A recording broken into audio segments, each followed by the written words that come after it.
অবশেষে টিজার এনএফটির আসল সত্য বার হয়ে গেল।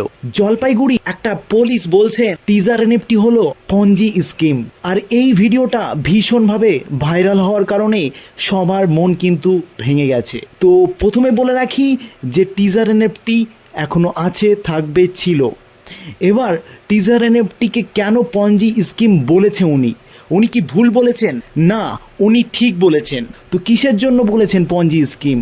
টিজার এনএফটিকে পঞ্জি স্কিম বলার কারণ তিনি দেখেছেন টিজার এনএফটিকে পঞ্জি স্কিম বলে লেখা হয়েছে ওই পত্রিকায়, কিন্তু সেই পত্রিকায় এটাও লেখা হয়েছে যে টিজার এনএফটি কিন্তু একটা এআই বেস ট্রেডিং প্ল্যাটফর্ম, এবং ওখানে কিন্তু এটাও লেখা আছে যে টিজার এনএফটিতে উইথড্রল ডিলে দিচ্ছে 169 আওয়ার্স পর্যন্ত কিন্তু লাগতে পারে উইথড্রল দেওয়ার জন্য।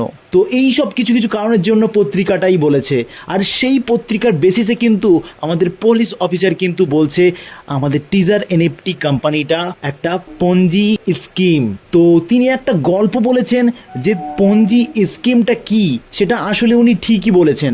1919 সালে চার্লস পঞ্জি নামের একজন ব্যবসায়ী ছিল। তিনি শুরু করেছিলেন এমনই একটা ব্যবসা যেখানে কি করতে হতো, মানুষকে টাকার লোভ দেখিয়ে, টাকা ডবল করার লোভ দেখিয়ে কিন্তু জয়েন করাতে হতো। সেখানে কি হতো, 100 দিনে টাকা রিটার্ন হতো। আর এইভাবে করতে করতে অনেক টাকা কিন্তু তিনি এই মার্কেট থেকে তো এইভাবে তিনি কিন্তু বড় রকমের একটা স্ক্যাম করে দেয়। তারপর থেকে পুরো ওয়ার্ল্ডে এই যে স্কিমটা, এটাকে পঞ্জি স্কিম নামে পরিচিত।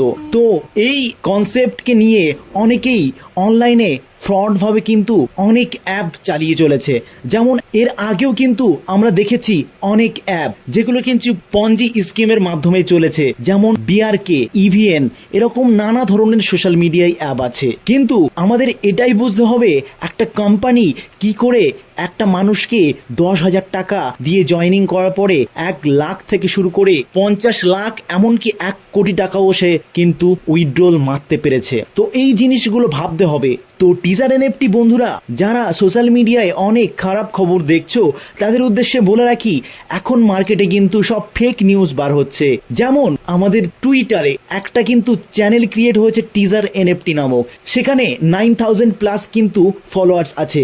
সেটা পুরোপুরি ফেক একটা টুইটার। সেটার মাধ্যমে কি করছে, মানুষকে ম্যানিপুলেট করছে আর গ্রো করছে তার নিজের পেজটাকে। তো তোমাদের বলবো তোমরা এইগুলো থেকে একটু দূরে থাকবে। তো এরকম নানা রকম খবর কিন্তু বার হচ্ছে। টিজার এনএফটি যদি চলে যাওয়ার হতো তাহলে কেন আপডেট দিত?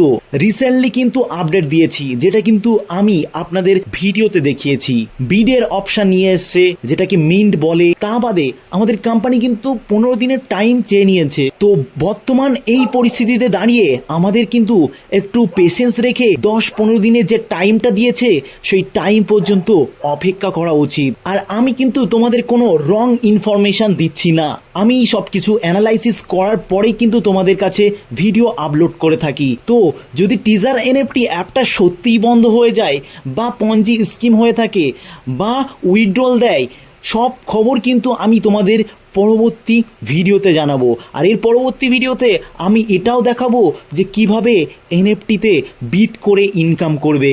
অনেকের কিন্তু উইথড্রলের প্রবলেম হচ্ছে, সেটা নিয়েও আলোচনা করব। আর কবে থেকে উইথড্রল দেবে সেটাও কিন্তু আলোচনা করব।